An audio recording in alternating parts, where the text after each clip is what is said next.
Boa noite, bem-vindos a mais uma edição de Para Cá dos Montes. Ana, regressamos a casa finalmente. Depois andámos a passear. Boa noite, já tínhamos saudades, não já? Não sei, do cheiro aos colchões que temos nas paredes. Já tinha saudades de meter. Pois, isso é perigoso. Tivemos, nos últimos 3 programas andamos a passear, tivemos em Lamego, em Pudense e em Santa Marta. Para a semana vamos passear outra vez, mas hoje viemos ao estúdio, viemos falar de ambiente, por causa disso mesmo, não estranho. Hoje temos um programa ambiental. Verde! Ah, boa! Não, é azul. Por acaso podíamos ter. Não, isso é gente daltónica. É colorido. É colorido.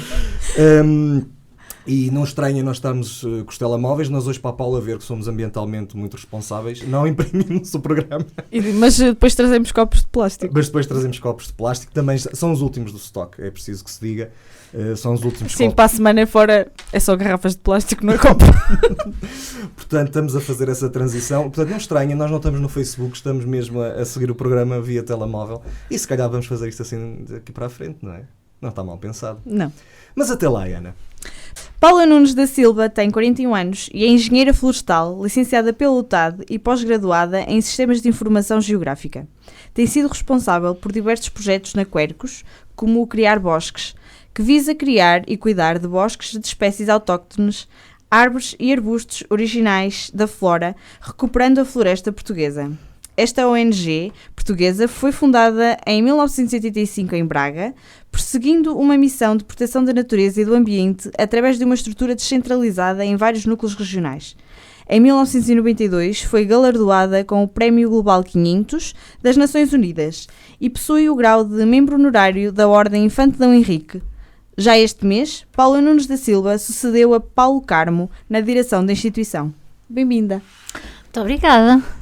E obrigada pelo convite, estar aqui presente, poder mostrar um bocadinho o que é a Quercus, mais uma vez, os seus projetos e conhecerem-me também, não é? Apesar de estar há muitos anos na Quercus, só agora é que assumi a presidência. É esse precisamente o objetivo, e disse exatamente isso, está há muitos anos na Quercus. O que é que representa para si este novo desafio? Olha, eu sinceramente, a Quercus é muito estimulante, acaba por ser uma paixão. E paulatinamente eu fui andando, comecei por ser sócia, depois frequentei o Núcleo de Bragança, fui dirigente do Núcleo de Bragança e aos bocadinhos fui entrando, eu própria, quer dizer, desconhecia a dimensão da associação quando entrei. O que é que significa este novo desafio? Opa, muitas dores de cabeça. Agora sinto-me segura, porque o conhecimento que eu tenho geral da associação, das pessoas que estão envolvidas, dos projetos que têm à frente, dá-me a segurança e o sentimento de que é este o momento que eu tenho que assumir a presidência. E é um grande desafio, sem dúvida, porque a Quercus não deixa de ser a associação ambientalista mais reconhecida do país. E apesar de não ser a mais antiga, é uma das que teve mais sempre visibilidade e esteve à frente de lutas muito, muito sérias, muito mediáticas também, e por isso é um grande desafio porque a Quercus desenvolve paixões, mas também desenvolve alguns anticorpos, não é? Alguns problemas e pronto, e nós como é que eu me sinto? Sinto-me preparada, acima de tudo sinto-me preparada. Não vai ser fácil, tenho a noção que não vai ser fácil, mas acho que tem que ser um desafio encarado não individualmente, apesar de eu ser a cabeça de uma equipa, mas é um projeto que vai ter que ser assumido em equipa. Portanto, é uma associação, há uma equipa que é uma direção nacional que está a gerir e terá que ser assim, que teremos que enfrentar os novos desafios. Quais são as prioridades imediatas da instituição?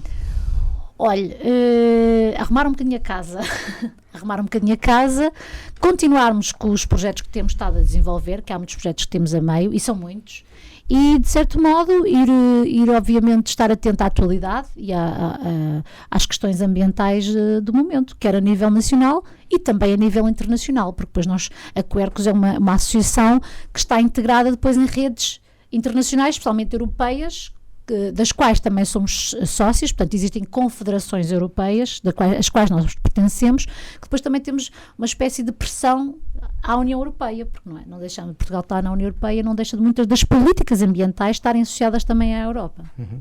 E as suas preocupações mais prementes? Falou-nos das suas associada. prioridades, agora gostava que nos falasse as suas Olha, preocupações. gostava de ter tempo, posso falar de várias perspectivas, a Força. nível individual ou a nível da associação. Vamos às duas. A nível individual é ter tempo para que a Quercus precisa, porque este cargo de presidente, e que fica bem sublinhado, é um cargo não remunerado. Uhum. E por isso, eu para além disso tenho, obviamente, que ter a minha profissão e ter tempo para a minha profissão. Todo o resto do tempo vou ter que dedicar à presidência da Quercus, e a minha preocupação é não ter tempo, apesar de eu estar cheia, como se chama, cheia de pica, não é? Cheia de vontade de arrumar a casa. A curto prazo é assim...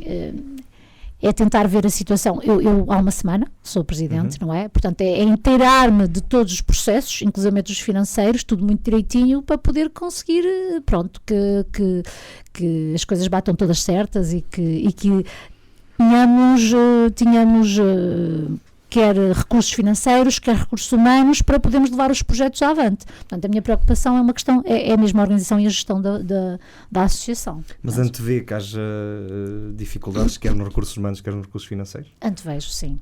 Antevejo, porque realmente, não nos esqueçamos que as organizações não governamentais, sem fins lucrativos, e esta que é de utilidade pública, apesar de ter muitos projetos, nós temos sempre constrangimentos financeiros, não é? Porque vivemos um bocadinho também de patrocínios e donativos, e isso não deixa de ser, em certas alturas, mais constrangedor, não é? Portanto, não existe uma base, um financiamento constante, não é? Temos alguns projetos que nos dão alguma estabilidade financeira, e essa é uma coisa que me preocupa, porque atualmente vivemos acima. É assim, as associações têm várias fases, não é? Há momentos mais altos, há momentos mais baixos, e neste momento quero primeiro me inteirar, mas tenho a ideia que existem sim alguns constrangimentos. Muito bem. Disse há dias que pretende dar continuidade ao papel da Quercus na sensibilização da população para as questões ambientais. Como é que se propõe a fazer isto? Olha, para começar, nós temos um programa que é um sucesso desde há 10 anos atrás, que é o Minuto Verde. E esse Minuto Verde todos os dias dá dicas às pessoas de como podem fazer em casa, para estarem atentos às questões ambientais. Eu acho que agora vamos aproveitar que a sociedade, que isto está mesmo na agenda, não é? E vamos aproveitar esta moda mais ambientalista para que as pessoas comecem a operacionalizar e no seu dia-a-dia, nas suas escolhas, façam mesmo esta mudança.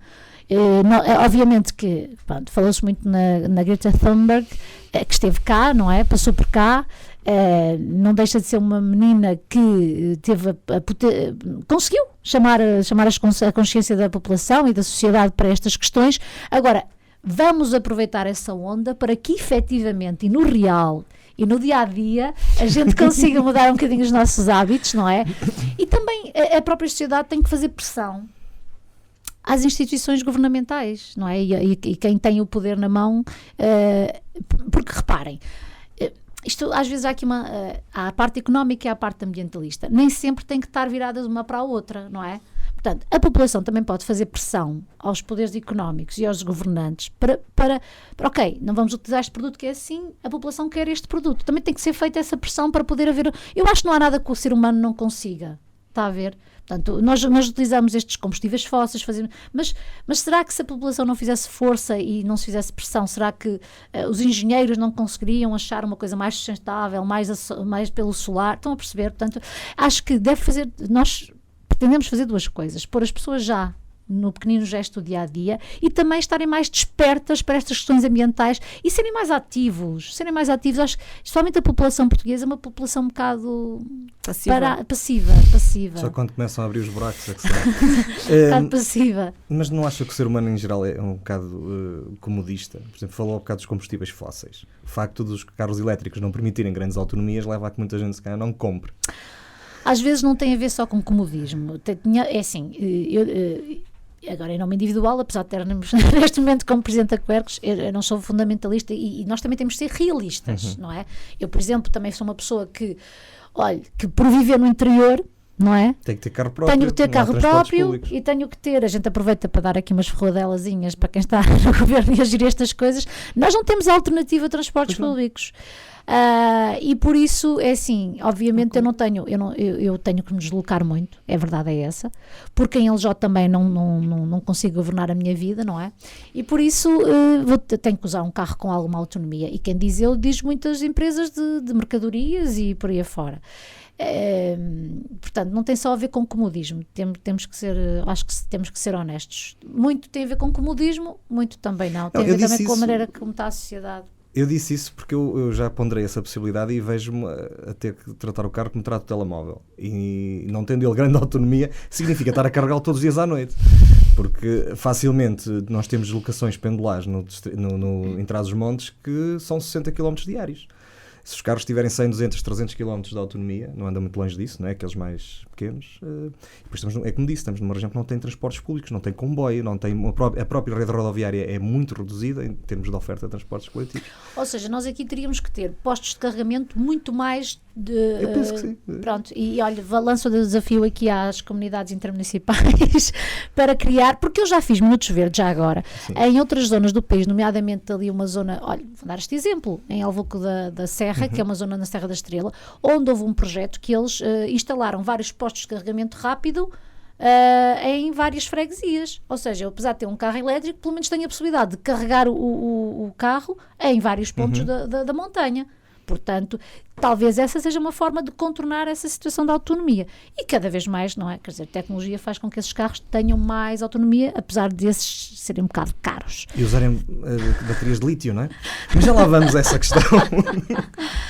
Pois, às vezes não há bela sem senão. Não é? E nós temos que ponderar sempre nos dois lados da balança, se calhar os prós e os contras, não é? Às vezes é um bocadinho. Eu acho que a perspectiva será sempre sustentabilidade, claro, a curto, médio e longo prazo. Eu acho que a perspectiva é essa para uma sociedade mais justa até. Disse há pouco que achava que as pessoas, e acho que é evidente que as pessoas estão mais sensibilizadas para a temática ambiental. Sim. Falou na Greta Thunberg. Sim. A verdade é que à volta da Greta Thunberg nem tudo são rosas e tem havido também campanhas para, no fundo, para a descredibilizar. O que leva se calhar a sociedade civil a achar que ela, tem uma agenda ambiental muito bem, mas se calhar tem por trás também interesses que a fazem ir por estes caminhos. Como é que vê toda esta confusão que às vezes se cria? Se calhar com o sentido também de descredibilizar e de achar que as questões ambientais não são tão relevantes, e depois temos um presidente nos Estados Unidos que tem as opiniões que nós sabemos que tem. Independentemente de tudo o que possa estar por trás, que não deixa, independentemente disso, eu acho que o papel que ela desempenhou no levantamento de consciências é importante, e acho que temos que ter essa elevação. Conforme a Greta Thunberg, e ela está a lutar por uma causa, obviamente que vai ter sempre oposição. Em tudo nesta vida vai acontecer isso. A Quercus existe, é uma associação, mas tem a sua oposição. Tem a oposição interna, tem a oposição externa. Eu acho que quando a gente dá a cara e dá uma opinião e assume uma causa, há de haver sempre pessoas que, por esta ou por aquela razão, ou por ressabiamento, ou por ter outros interesses, vai estar sempre a acusar. E nós, vamos ter que ir desenvolvendo carapaças para deixar isso um bocadinho de lado. É assim, como é que eu vejo? Eu vejo que ela faz... O importante disto foi ela ter levantado essas consciências, percebe? O importante disso foi ela ter levantado essas consciências. Obviamente que vão tentar sempre descredibilizá-la, mas eu acho que a verdade é que temos mesmo que olhar, porque toda a gente sente as alterações climáticas. Acho que toda a gente sente. Donald Trump diz que não. Pronto, mas o Donald Trump tem... Eu acho que ele às vezes precisa de protagonismo, e essa é uma das formas dele é uma forma de ganhar. Mas isso é bom sinal, é sinal que realmente o ambiente está na agenda. Se ele precisa de protagonismo via ambiente... Olha, até lhe digo mais, ainda hoje ouvi dizer, não há publicidade má. Pois não, só há publicidade. Não há publicidade má, por isso, como se dizer, falem bem, falem mal, mas falem, não é? Claro. Terá sido provavelmente as alterações climáticas que contribuíram para esta maior sensibilização da população em geral? Talvez, eu acho que sim. E o facto de já estar na agenda europeia, eu acho que sim. É claro que é um conceito, atenção, generalista, mas a questão é que é global, e é sendo global, é para todos. Portanto, o que é que se põe em causa com isto? É que há vários países, e as COPs para as alterações climáticas, portanto, não deixam de ser as conferências mundiais para abordar esta questão, porque o que significa? A China está a poluir, mas nós em Portugal sofremos com isso. E sendo global, claro que chama muito mais a atenção. para além das medidas também de serem que ser globais, não é? Eu penso que as alterações climáticas estão na ordem deste despertar da sociedade, de consciência global, sim. É curioso, falou na China, hoje de manhã antes de virmos gravar o programa, vinha a ler uma coisa que estes 15 dias em que houve a ameaça do vírus, fez com que a China reduzisse as emissões de dióxido de carbono no equivalente à produção de Portugal num ano, só em 15 dias. Bom, Paula, foi apanhada de surpresa com todo este processo que conduziu à sua nomeação como Presidente? Não estava a contar. Portanto, a minha nomeação de Presidente surgiu na sequência da demissão do ex-Presidente e do ex-Tesoureiro. Pronto, já se tinha vindo a notar, obviamente, ali alguma animosidade entre ambas as pessoas que pertenciam da direção, e já havia alguma controvérsia na direção, e acabou por haver a demissão de 2 desses elementos, mais uma outra pessoa da direção.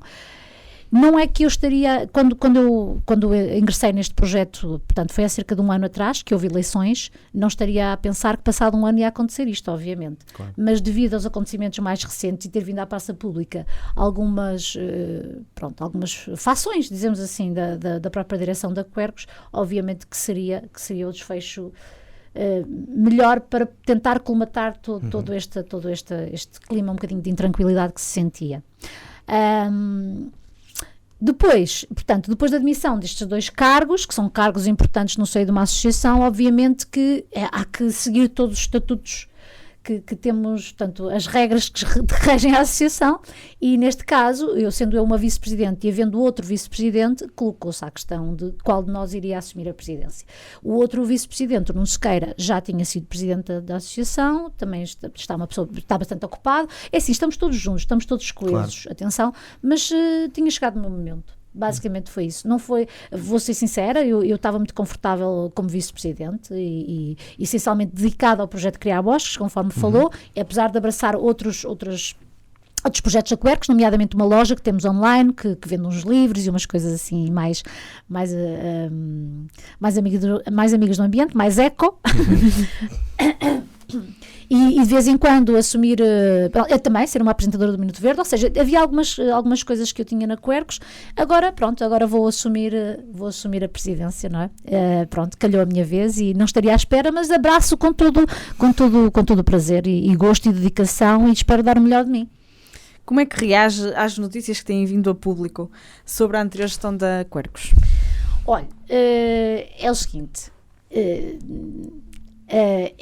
nós internamente já tomamos as diligências necessárias para poder apurar e esclarecer em primeiro lugar os sócios e em segundo lugar obviamente a opinião pública, porque sendo uma entidade com a importância que tem e sendo de utilidade pública, obviamente acho que as pessoas devem ser esclarecidas porque até as notícias que vieram ao público não são verdades, ou são meias verdades, e por isso eu acho que nós temos que esclarecer as pessoas, só que temos que esclarecer, acho que com calma e com ponderação, e eu própria, internamente, tenho que preparar-me muito bem e perceber se a veracidade e os pormenores todos e as razões pelo qual as coisas aconteceram, obviamente.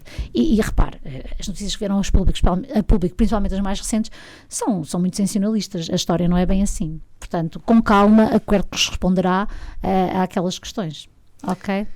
Falando agora um bocadinho mais sobre a instituição e sobre a associação em si, nós gostávamos de perceber, e gostávamos que também lá em casa percebessem como é que funciona. Vocês têm delegações regionais, mas como é que funciona? Eu queria voltar só um bocadinho atrás, se não permite, Luís, só para explicar que é o seguinte: a Quercus é realmente uma associação muito grande. E vai no seguimento da sua próxima pergunta. Nós temos...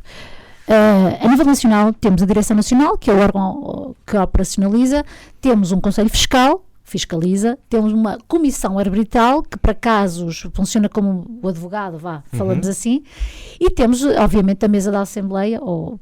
Para além disso, nós estamos divididos por vários núcleos regionais. É uma associação muito ativa e muito escrutinadora, inclusivamente internamente. Internamente, nós também temos muitas pessoas que pensam de uma maneira e outras pensam de outra. Chama-se isso democracia. Pronto, chamei, obrigada. Pronto, obviamente que haviam situações que não era do agrado de todas as pessoas. Pronto, e nós internamente também temos a própria oposição. Mas eu acho que, apesar de serem notícias degradáveis e querendo pôr a associação às vezes em descrédito, que é uma coisa que nós não podemos deixar que aconteça, a Quercus arranja sempre forma de se renovar e de continuar a mostrar que nós estamos cá para a sociedade, e eu estou a dar a cara, eu e a minha equipa toda, portanto toda a direção nacional, para demonstrar que continuamos a ser a associação que somos e que temos projetos muito credíveis e às vezes, pronto, e às vezes estas coisas acontecem, faz parte, temos que lidar com elas, pronto. É mais em concreto, como é que funciona no terreno? Como é que... Mas já agora, mas agradeço ter feito essa já agora, explicação. Os núcleos regionais. Portanto, eu acho que isto é um grande trunfo da Quercus, os núcleos regionais, porque enquanto a maior parte das associações estão sediadas, e a verdade é que a maioria delas estão em Lisboa, não é? Nada contra isso, não deixa de ser a capital, mas é que a associação está dividida depois, portanto, tem estes órgãos nacionais e depois em quase todos distritos, é mais ou menos, temos uma representação local que tem uma certa autonomia, está a perceber? Portanto, nós imaginemos aqui o Vila Real, o núcleo de Vila Real, por exemplo, lançou uma petição contra o abate das árvores da Carvalho Araújo, certo. Por exemplo. E foi uma iniciativa do núcleo de Vila Real, como há outras iniciativas do núcleo de Vila Real. Ainda aqui há tempos programaram uma plantação. Olha, não sei muito bem o sítio, ali na Borbela, quem vai... Acho que foi Campiete. Também houve na Campiã, mas não sei se foi via núcleo regional. Foi ali no bairro de uma urbanização ali perto da Fluorescente, passa a publicidade. Não faz mal. Pronto, há iniciativas que são dos núcleos, há projetos que são dos núcleos e para conseguir deste modo, no fundo, ter a nossa intervenção mais alargada, mais honesta, mais democrática, mais à mão de semear, não é? A única questão aqui é que assim, é preciso muitas pessoas, são precisas muitas pessoas, muitos voluntários essencialmente, e nem todas as pessoas estão para ser voluntárias, sabe? Às vezes então não sabemos. E pronto, e nós vivemos um bocadinho também deste regionalismo e de estarmos perto dos locais para as pessoas também poderem recorrer, quer a nível de denúncias, quer a nível de esclarecimentos, quer a nível de atividades, e pronto, e aí acho que isso é uma grande mais-valia da Quercus, ter os seus núcleos regionais de, pronto, Madeira, Açores e de norte a sul do país. Pronto. Toda essa gente, Paula, além de si próprio enquanto presidente, toda essa gente são cargos não remunerados? Não, temos alguns funcionários. Okay. portanto, Mas os órgãos sociais? Os órgãos sociais, dentro dos órgãos sociais também temos alguns funcionários, sim. E temos pessoas que prestam alguns serviços. Portanto, o que é que dizem os estatutos? Que o presidente, o tesoureiro e os vice-presidentes, esses é que não podem receber qualquer tipo de remuneração, direta ou indiretamente. Eu estou-lhe a perguntar isso porque é preciso desmistificar de uma vez por todas que as entidades do setor não lucrativo, onde a Quercus também se insere, não têm por natureza salários pagos. É tudo voluntariado. A maioria, pronto. É óbvio que depois há serviços e há respostas que têm que ser dadas de forma mais profissional e é preciso contratar profissionais. Mas foi por isso que eu lhe fiz essa questão, porque de facto... Eu sou voluntária. Nós os dois também. O editor também está ali ao canto. Sempre fui. Olha, e eu sempre fiz voluntariado desde muito, muito nova. E ao contrário do que muitas pessoas pensam, as pessoas um bocadinho se calhar mais limitadas, que é assim, o que é que tu ganhas com isso? Não, olhem, é sério que ganha-se muita coisa com o voluntariado. As pessoas não conseguem conceber que não se ganha nada com isto. Não é, eu não ganho financeiramente, claro. Não tenho, mas ganho muito do ponto de vista de, olha, para já de estar muito bem comigo e com a minha consciência, depois os contactos, os projetos giríssimos que eu tenho acesso, e para mim isso é viver. Não é necessariamente ter aquela coisa ao fim do mês e fazer... Não, é com grande espírito e conhecimento que se adquire e pronto. E eu acho que, infelizmente, está-se a perder um bocado de voluntariado. Eu acho que devíamos... E é uma das campanhas e uma das estratégias para o futuro que eu pretendo implementar é exatamente essa. Voltar a chamar os voluntários. Eu giro um grupinho no Facebook que é Voluntários Quercus. Porque eu, como sou a coordenadora do projeto Criar Bosques, que é um dos projetos que a Associação tem para a florestação, precisamos sempre de muitos voluntários para a plantação. E então eu tive necessidade de criar para que as pessoas também pudessem partilhar experiências, partilhar outras atividades de voluntariado e, olha, às vezes até serviu para conseguir boleias entre eles para virem para as plantações. Portanto, car sharing e carpooling também exatamente. é proteger o ambiente. Exatamente. Pronto, mas é giro e depois fazem-se amizades. Quem sabe se eu não serei madrinha de um casamento de umas pessoas que estão numa plantação. Portanto... Ótimo. Ok. Pode ser um novo projeto da Quercus, os casamentos verdes. Olha, mas ficam a saber que tenho muitas solicitações de casais que vão, pronto, de casamentos, em que a oferta dos noivos aos convidados não são esses brindes que não me levem a mal, as empresas que fazem esses brindes, mas algo vivo. Portanto, esta árvore do convidado X, esta árvore do convidado Y, temos feito essas plantações também com pessoas que preferem casamentos, bem como também, ainda recentemente tive um casal que fez 25 anos de relação e quiseram comemorar plantando 25 árvores. Portanto, tudo é motivo para podermos ir para o terreno e eu abraço essas pessoas todas que quiserem, obviamente que querem efetuar essas ações. Sobre os núcleos regionais, e para terminar um bocadinho, eles são autónomos, têm o seu próprio presidente de núcleo e depois nós reunimos de 4 em 4 meses o chamado CR, Conselho de Representantes, ou seja, portanto, isto é um mundo, não é, pessoal? Ou seja, de 4 em 4 meses todos os representantes dos núcleos regionais têm este órgão onde se podem reunir e dar dicas de estratégia à Direção Nacional para que se possa tomar este rumo ou aquele rumo. Ok? Pronto. Portanto, isto envolve ainda muito um certo tempo da nossa parte. Pelo menos quem está nos órgãos mais responsáveis. Já falamos do Criar Bosques, que é um dos projetos da Quercus, mas isto há uma imensidão de projetos que cobrem diversos setores na área ambiental. Quais é que quer destacar? Olha, realmente tem muitos, eu tenho pena, tenho medo de depois me esquecer de alguma, atenção. Mas olha, eu queria começar por falar de uma unidade de turismo que está a ser terminada na herdade de Monte Barata. Portanto, a Quercus possui cerca de 600 hectares, que é a herdade de Monte Barata e no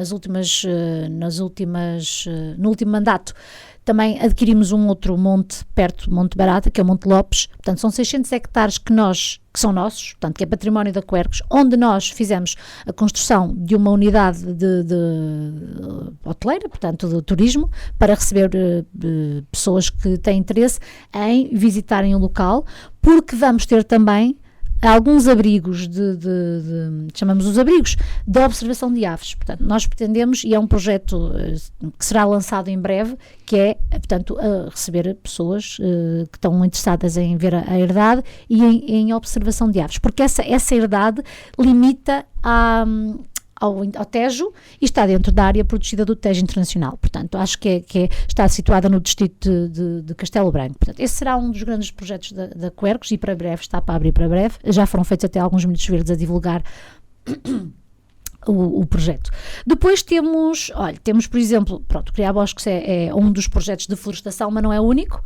Temos também o Floresta Comum, que é outro projeto que já há muito tempo que temos vindo já é muito antigo, na Quercus, que resulta de um outro que é o Green Cork, em que nós, com a recolha das rolhas de cortiça, e é uma parceria que temos com a Amorim e com o Continente, portanto, as pessoas querem recolher as rolhas de cortiça que são recicláveis, portanto, em função das toneladas adquiridas, nós depois convertemos em árvores, e é o projeto Floresta Comum, que atribui as árvores às diferentes candidaturas que vão surgindo. Por exemplo, uma Câmara Municipal, se quiser árvores para fazer uma plantação, pode concorrer sempre ao projeto Floresta Comum, que é financiado através da reciclagem de rolhos. Ou seja, estamos a falar um bocadinho daquilo que nós também pretendemos, que é a tal economia circular, não é? Uhum. Tudo é reutilizado.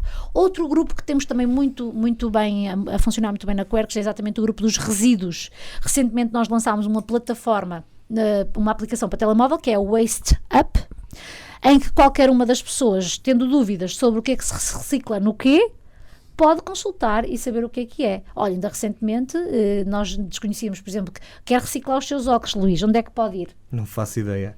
Então eu vou ensinar. Eu não sabia. Há uma companhia, uma empresa de venda de óculos que recebe os seus óculos. Não fazia ideia. Que depois vai ser utilizado especialmente a armação para crianças em zonas desfavorecidas, que não existem armações lá e vão para lá. Aliás, eu até fiz esse Minuto Verde aqui em Vila Real. Há aqui uma dessas lojas que recebe esses óculos. Pronto, é um exemplo. Já não me lembro, mas não Waste Up, consultem a Waste Up que diz qual é que Muito podem bem. entregar. Pronto, portanto, na área dos resíduos também Tenho temos... alguns, vou tratar disso. Olha, na área dos resíduos também temos bastante, temos um grupo muito ativo. Aliás, nós funcionamos um bocado por grupos de trabalho. Temos o grupo dos resíduos, temos o grupo, por exemplo, dos pesticidas, que é outro grupo de trabalho que funciona muito bem, especialmente nesta primeira fase, mas depois pretendo alargar isto um bocadinho à área agrícola, mas, obviamente, nas zonas urbanas. Resolvemos e achámos mais estratégico começarmos com a eliminação dos herbicidas nas zonas urbanas e lançámos uma campanha nacional, que também já tem alguns anos, que é as autarquias sem glifosato, que pertence ao grupo dos pesticidas. Tentar que se acabe por uma vez por todas com os herbicidas, que é dos piores venenos que existem para o solo, para tudo, para todos os seres vivos. E existem alternativas, portanto... Às vezes acusam-nos e acusam a Quercus, lá estão estes, do bota abaixo, e não se pode fazer isto e não se pode fazer aquilo. Não. A perspectiva é criar alternativas aos métodos, ok? Neste caso, as autarquias de sem glifosato procuram várias alternativas à utilização de herbicidas, ok? Tem muitas aqui na região?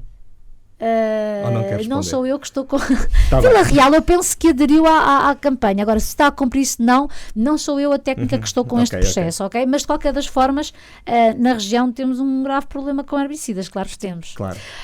E é muito mau, porque... Já agora só para a população, e para tentar esclarecer um bocadinho. Já existem mondas térmicas, que em certas situações podem ser úteis, que é a utilização de maçaricos ou água a ferver para a eliminação de ervas em zonas urbanas. Existe obviamente o corte da erva, mas existe uma coisa que tem a ver muito com a nossa mentalidade. E vocês que são de zonas rurais sabem tanto como eu, que há aquela coisa que dizem, que vinha tão mal granjeada, que não sei o que é cheio de erva. Epá, porque é que os nossos olhos acham que o ter erva é que é feio? Eu quando passo no Pinhão, ou quando passo em zonas com herbicida, causa muito mais tristeza do que ver a erva verdinha. Eu compreendo perfeitamente porque é que se elimina, neste caso, a erva concorrente das nossas produções agrícolas. Mas, por exemplo, em meios urbanos, há certos canteiros que não fazia mal nenhum ter ervas. Portanto, sim, mas isso é feio.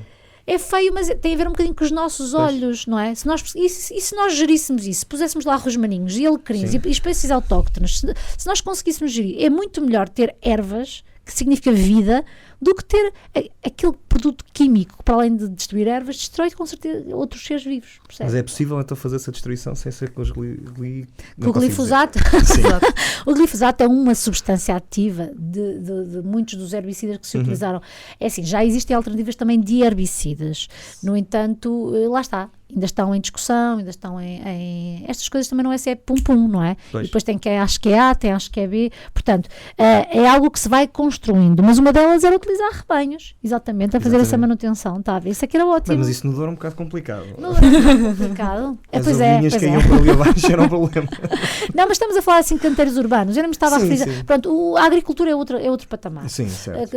Temos consciência que é outro patamar, embora eu também, quer dizer, já estamos muito, também somos apoiantes, é outro dos projetos da agricultura biológica, que também tem as suas contestações, porque há quem acha que a certificação biológica é uma coisa e o que devia ser. Pronto, tudo na vida, pronto, estas coisas são todas muito discutíveis. Temos outro projeto também muito interessante, que é o Ecocasa. O Ecocasa é um projeto em que pretendemos dar dicas na construção. Ok? E que vai de montante a jusante, por exemplo, até a utilização de recursos. Que recursos?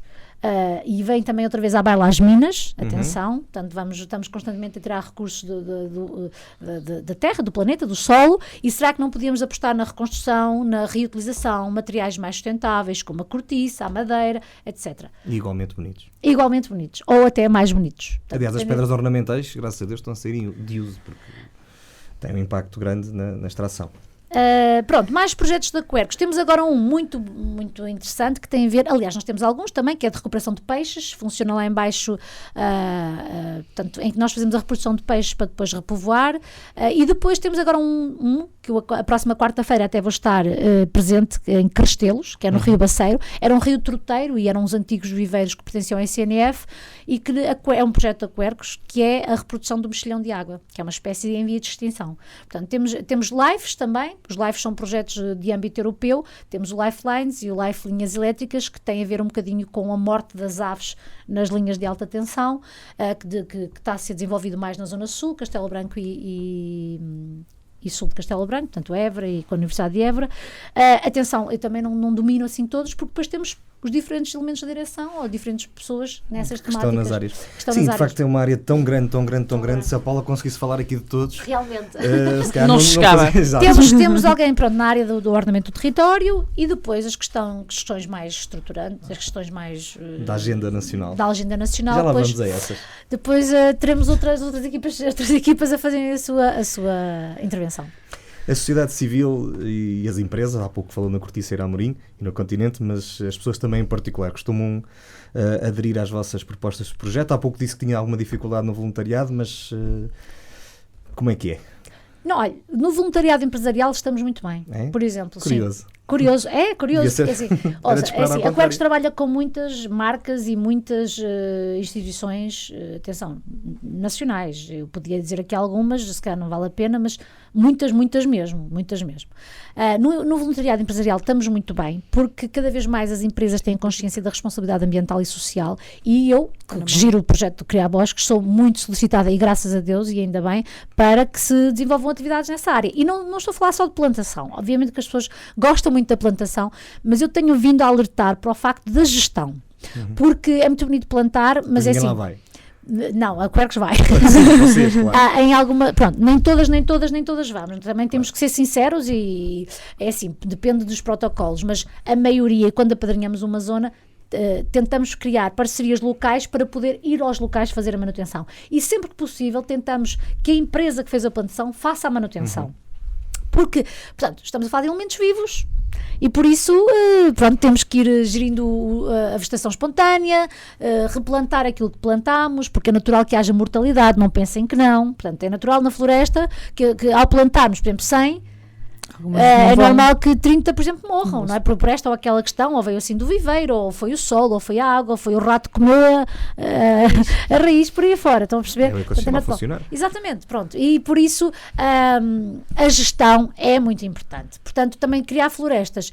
E atenção, temos que começar pela plantação. Mas não fazemos só atividades de plantação, fazemos gestão de invasoras, que é um grave problema cada vez que temos mais do ponto de vista de coberto vegetal. Invasoras, estamos a falar daquelas árvores tipo mimosas, záquias, que é um grave problema que agora começamos a ter ali no Alvão. E quando se vai a dar conta, quer dizer, já não conseguimos ter uma situação. Essas plantas começam a invadir constantemente os territórios e deixamos de ter as nossas árvores, os nossos carvalhos, os nossos quercos. Tá. Exatamente. Ok, pronto. É isso. Vamos agora, se calhar, saltar um bocadinho aqui e passar aqui em revista alguns temas da agenda mais nacional. Paula, até porque a Quercus é uma instituição de natureza nacional e preocupa-se com estas questões e tem vindo a tomar várias posições. E vamos começar pelo mais difícil, talvez, que é o aeroporto de Montijo. Não a preocupa que nós estejamos a querer construir um aeroporto que vai ser tecnicamente diminuído face a todos os outros que temos no nosso país, numa região tão sensível quanto temos, por exemplo, um Imbeja já feito e que é, curiosamente, o maior do país? Ora bem, eu vou ter que ressalvar aqui uma situação. Portanto, a Quercus emitiu um parecer sobre a discussão pública que houve sobre o aeroporto de Montijo, e na altura internamente também causou alguma contestação e acabou por se... Só que sobre a parte da Quercus eu vou se calhar vou falar exatamente a minha opinião sobre o que eu acho. Eu acho que tem toda a razão, Luís. Eu acho que temos um aeroporto em Beja, que foi um investimento avultado, e por que não utilizar o de Beja?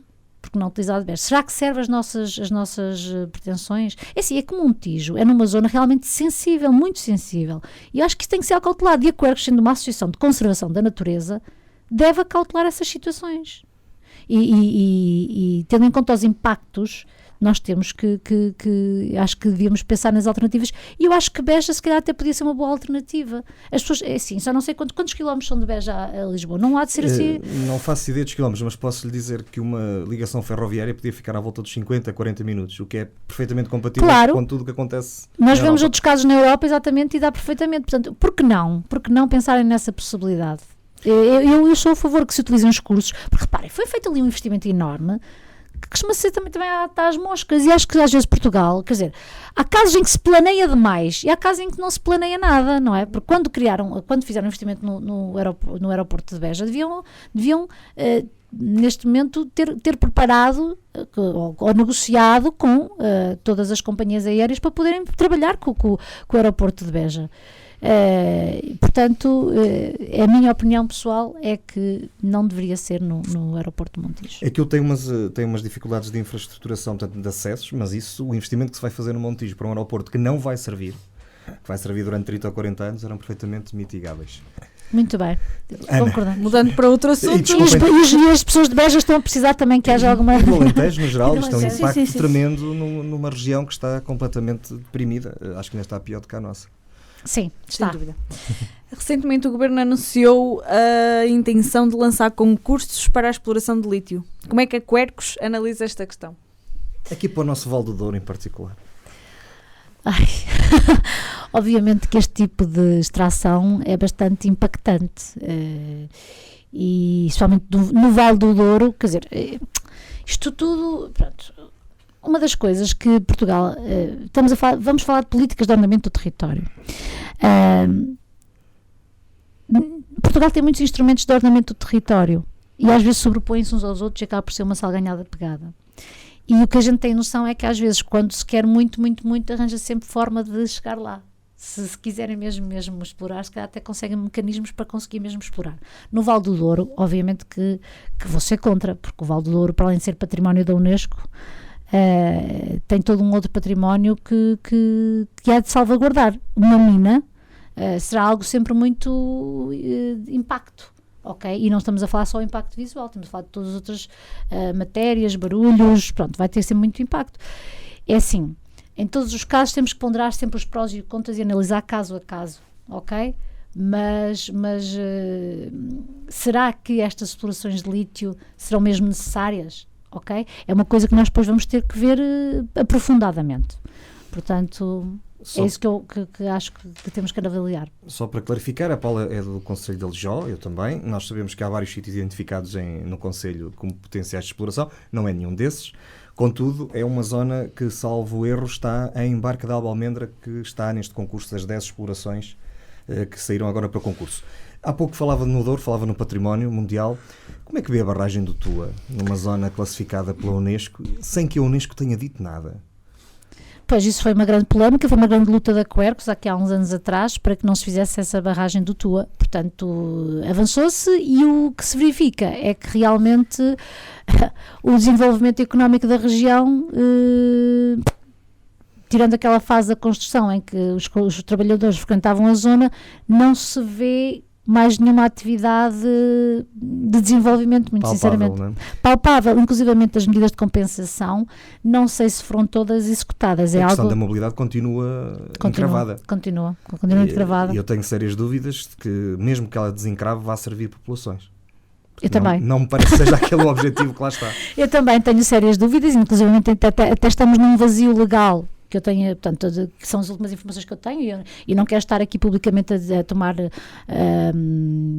nada que possa ser errado, mas a ideia que eu tinha há bem pouco tempo é que havia um vazio até legal no que toca à navegabilidade do Tua, ou até atividades recreativas do Tua. Portanto, ainda está regulamentos e um bocado tudo por fazer nesse aspecto.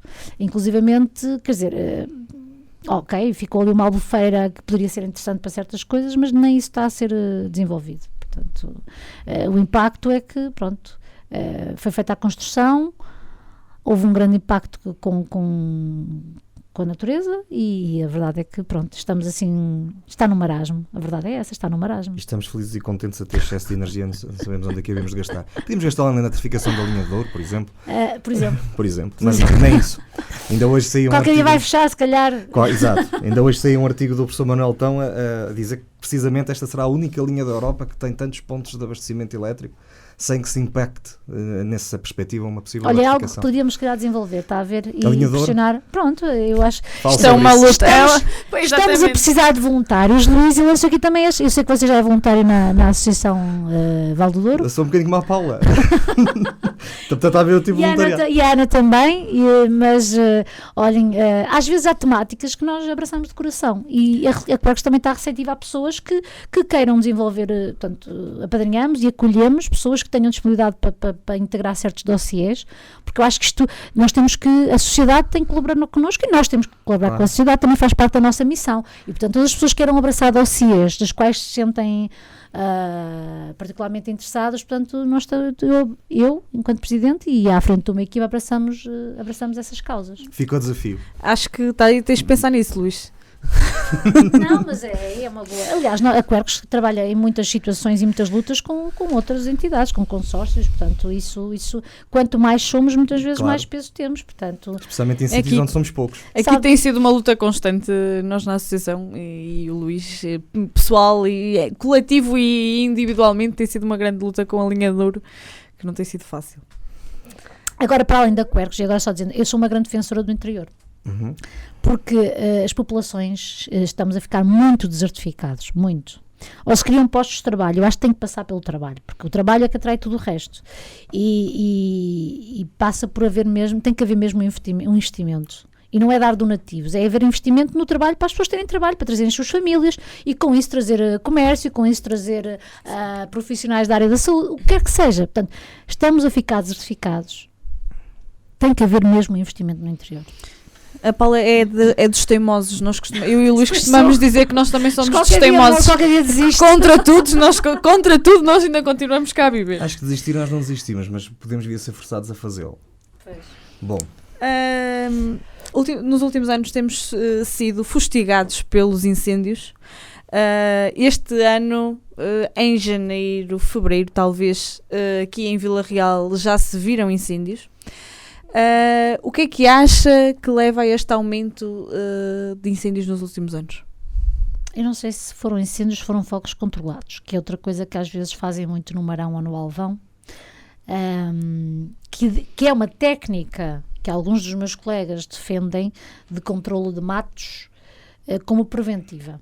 Eu confesso que De noite? Não, Parece-me de um noite bocado não. estranho. Então foram incêndios.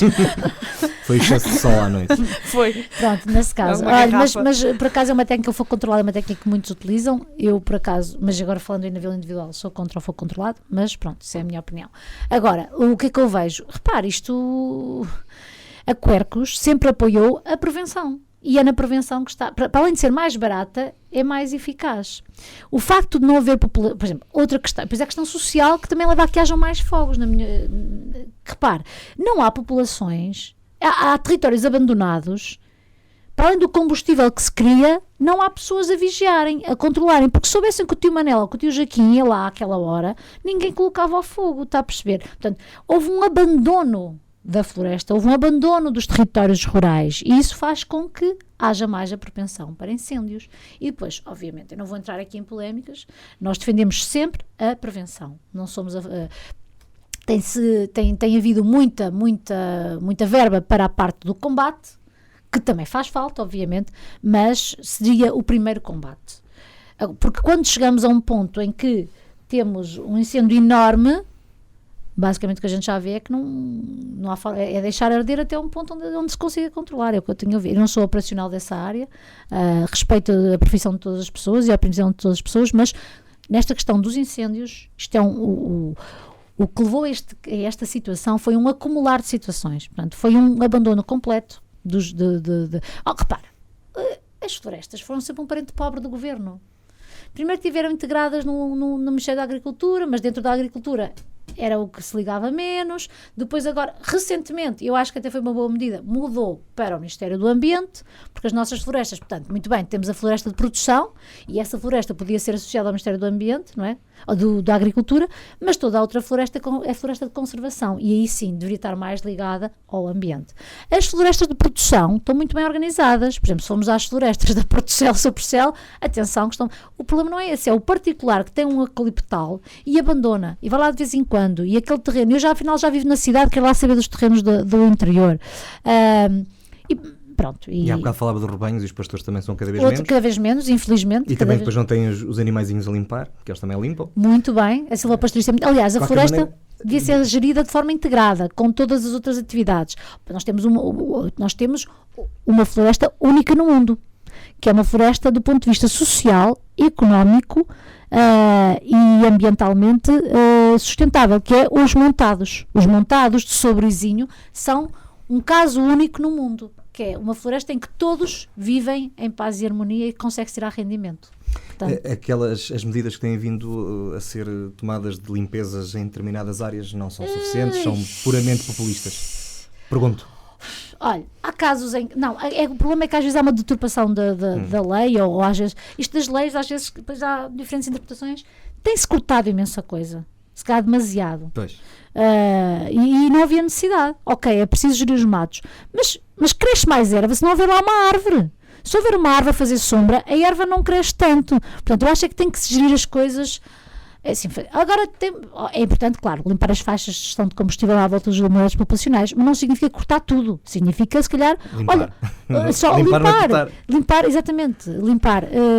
Pronto. E tal como, e agora lanço também aqui outra coisa, tal como as tais podas das câmaras, que é outra das coisas que me faz um bocado de confusão, é essas podas a serem feitas por pessoas não especializadas.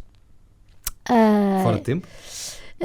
Fora de tempo, né? Sim, mas é as podas radicais. Aliás, nós quando estudávamos na universidade apelidávamos as podas camarárias, para quando a Ordem dos Engenheiros e a Sociedade de Arboricultura não exige que estas podas que são feitas não deixam de ser seres vivos e monumentos, muitos deles até são monumentos, são crimes. Para mim isto é crime. E atenção, que há casos até que são crime, porque há árvores classificadas em que eles fazem essas podas e isso é considerado mesmo crime. Pronto. Tive que dar a minha que chega aqui às podas. Fica também essa nota. Vamos fazer mais duas perguntas, estamos no final do nosso tempo. A primeira que eu lhe faria, deixava a outra para a Ana. Portugal está no... Eu tinha aqui o balanço ambiental que a Quercus, o balanço energético que a Quercus faz todos os anos. Vou passar um bocadinho por cima, que já não temos muito tempo, mas perguntava-lhe se Portugal estava no caminho certo. Eu lembro que na altura, portanto, vocês falaram na questão dos preços dos transportes, nos movimentos dos jovens em relação ao ambiente, como coisas positivas, falaram no lítio, no olival intensivo. O balanço do olival do ano passado. Sim, estou a falar de 2019. Exato. Mas, pronto, esquecendo em detalhe estas questões, no global, Portugal está no caminho certo? Temos de estar atentos. Portugal não é um país, e fazendo uma escala mundial, não é um país muito poluidor, mas temos que estar atentos em todas as questões e realmente ver essa questão dos transportes, as pressões urbanas. Houve aqui vários casos que nós não falámos, por exemplo, do turismo excessivo, em certos casos, por exemplo, a pressão que havia, por exemplo, no Algarve, de construção imobiliária, e noutros sítios, por exemplo, em Troia, por aí afora. Mas Portugal não é dos piores países a nível ambiental, essa é uma verdade. E tendo a Quercus assim como... Vamos estar atentos, basicamente é isso, às questões mais fraturantes da sociedade. Portugal não é mesmo realmente um país muito... Esta questão dos olivais intensivos também é preciso estar atento, portanto, inclusive hoje há uma equipa a fazer uma reportagem lá na Zona Sul, que é onde tem estado, é uma questão agrícola, mas perigosa, e também vamos estar atentos. O que espera que mude na preocupação ambiental nos próximos 10 anos? O que eu espero que mude? Eu espero que fique intensificada a pressão social sobre os governantes e a nossa mudança do dia-a-dia. É isso que porque mudando isso está tudo feito. Portanto, os governantes estarem mais atentos à sustentabilidade e nós, no nosso dia-a-dia, sabe que é assim, a minha mãe dizia muitas vezes, filha, tu queres mudar o mundo, mas não consegues. E eu dizia assim, realmente eu não consigo, mas naquelas pequenas coisas que eu posso intervir, vou fazê-lo. É isso que eu peço a toda a gente, é isso que se deve mudar. Nas pequenas coisas, vamos mudar, ok? É isso. A mudança do mundo começa com pequenos gestos, portanto estamos todos ao alcance, isto ao alcance de todos. Ana, Paula, muito obrigado por ter vindo ao nosso programa, por ter aceito o nosso convite. Muito obrigada pelo Quercus também. Nós para a semana, aliás, esta semana atingimos mais de 1000 seguidores na nossa página, agradecemos todos aqueles que nos têm seguido, cá e lá e um pouco por todo lado onde há um transmontano. Sim, pelo menos. Por todo o mundo. O programa Para Cá dos Montes é uma coprodução da Universidade FM com a Associação Valdouro e tem edição de Daniel Pinto.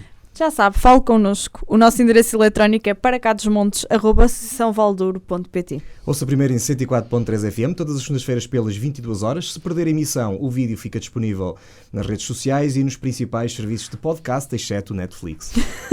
Na próxima semana vamos até Taboaço. Vamos conhecer o Teatraço e falar com a Nuxa Martins e Beto Covil. Do Teatraço? Do Teatraço, já tinha dito. Nós voltamos para a semana. Até para a semana, boa noite.